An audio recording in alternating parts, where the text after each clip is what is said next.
This year. I'm joined today by several of my colleagues from City Council as well as other elected officials from throughout the region and the regional district, so I want you to know that we're 150% behind this. I want to thank Jerry and Barb, Francine and Dennis, and the Quesnel Flying Club and the New Form Society. We certainly could not have done this without their hard work. I want to recognize all the volunteers and the sponsors. And in Quesnel, we have a way of pulling it all together. And so, for your organization, for your hard work, we want to say from the bottom of our heart, from the City of Quesnel and from all the residents, thank you very, very much. I also want to recognize Harleen Hunt and our crew from the city. Certainly the city is instrumental as we operate the airport out here, and I think do a phenomenal job. I can see aviation tourism in this community and our region advancing to higher stakes. I also want to recognize just briefly John Lovelace and his crew who are visiting our region and doing some filming to market our community to all of North America, and we really appreciate that, John. And to the performers, I just want to say, play safe. And I just want to say on behalf of the City of Quesnel once again, I am so proud to be your mayor, and on behalf of City Council, have a great day and thanks again.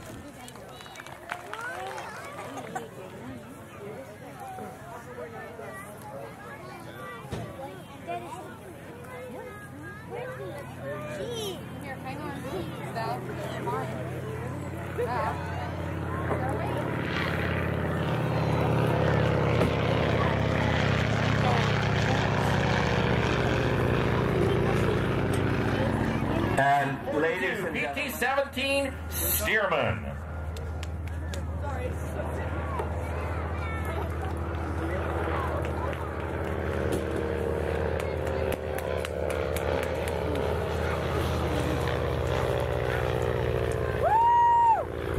Ladies and gentlemen, that was a high-speed pass.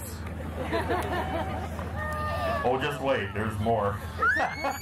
Oh, thanks a lot, Roger. Great job. He's going to circle the aircraft with a Soyuz, and I'll tell you a little more about it when the pilot gets that thing up in the air, so we can talk about it. A few things I got to pass on right now, though. A few rules. There's always rules, isn't it? Right from, kindergarten, we were taught rules.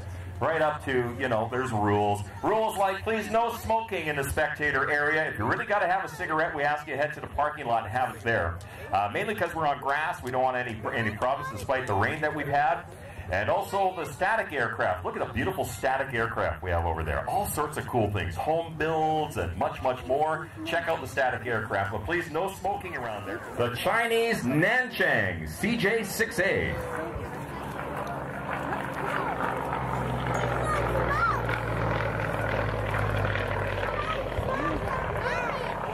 Bought this particular Nanchang in 2003 in New Mexico. Nanchang is a Chinese designed and built aircraft. The design starting back in 1958. Beautiful bottom side pass. What's really cool about these airplanes is they don't have a hydraulic system like most advanced aircraft do. The flaps, landing gear, things like that, actuated by air. Has a compressor on the backside of the engine, keeping things charged up. And they say it's a very reliable system. You don't have hydraulic fluid that drips all over the place. If you have a leak, the compressor keeps up on it, and it doesn't freeze up. Makes for a very reliable and simple system to maintain. Aircraft is rated for +6 and -3 Gs.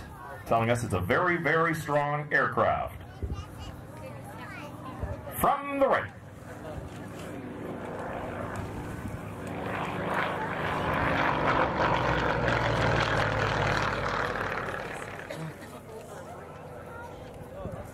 There's a good view of it. Landing gear down, the flaps are down, and he has slowed the aircraft as well.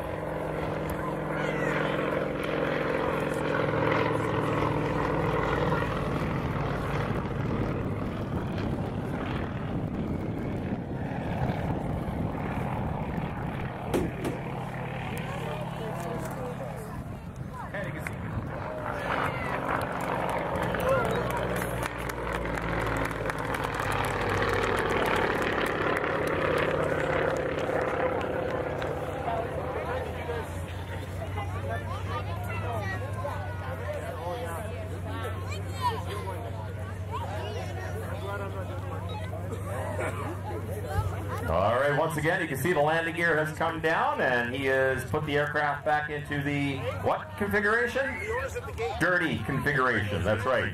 As he swings it around, ladies and gentlemen, we've got lots of air show indeed coming up here. We've got Eric Hansen with the Harmon Rocket coming up. Team Rocket doing a dual performance in a little while as well. Bill Shepard in his beautiful Yak 11, a very, very fast aircraft coming up. And what's cool about this airplane is, well, it's Russian, so that makes it unique. It's big. It's built like a tank. I swear that thing could probably fly through a brick wall and just keep on going. You could take yourself and 3 or 4 of your best buddies and fly to Chilliwack. The landing gear comes up, but he does not gain any altitude. He is just above the ground. Gets some airspeed. And right about here, he pulls back and rolls the aircraft on takeoff. He is a typical airshow pilot. They can't take off like a normal person. No, they got to make sure that the airplane will go upside down. And it does. Ladies and gentlemen, boys and girls, as he goes upside down on the 45, please welcome Mr. Ross Granley, born in Red Deer, Alberta. In 1963, his dad, the legendary Bud Granley, was an RCAF instructor on the harbor, so he was around airplanes right from the very start. Ross later joined the Canadian Forces in 1985, got his wings 2 years later, and became an instructor on the Tudor jet in Moose Jaw. He applied for and was accepted in the Snowbirds aerobatic team, where he flew the number 2 position, inner right wing, in 1990 and 1991. Following his tour of duty with the Snowbirds, Ross moved to Cold Lake, Alberta, where he underwent basic and advanced pilot training on the CF-5 and the CF-18 Hornet, acquiring top student honors in both courses. He flew the CF-18 Hornet with 416 Tactical Fighter Squadron for 3 years, and in 1996 was selected as a member of the fighter pilot team representing Canada in the William Tell Air Combat Competition held in the United States. Canada swept the competition in nearly all categories, including top team, and Ross was a member of the top 2 ship element as well. In 1997, with 3,100 military flying hours, Ross entered civilian life, moving to Everett, Washington, and now flies the Boeing 777s for United Airlines out of Seattle.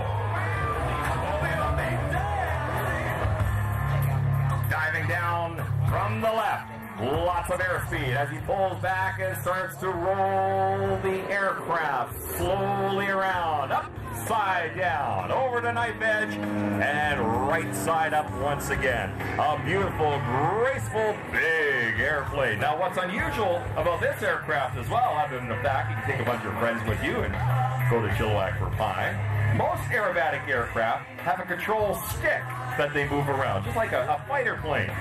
Well, this one has a control column in it, almost like a steering wheel.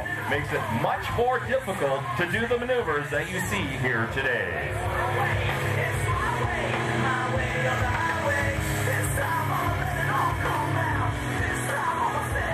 This aircraft is powered by a Russian M14P 9-cylinder air-cooled radial engine that puts out 268 kilowatts of power.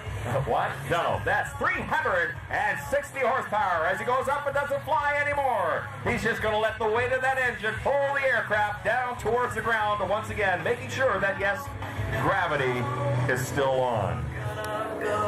Ross Granley brings that Yak 18 around as he gets ready for his next pass. Maximum speed on this aircraft, 162 miles an hour, cruises quite nicely at 124. Look at this, he's upside down and pushing the aircraft. Oh, that blood rushing to his head.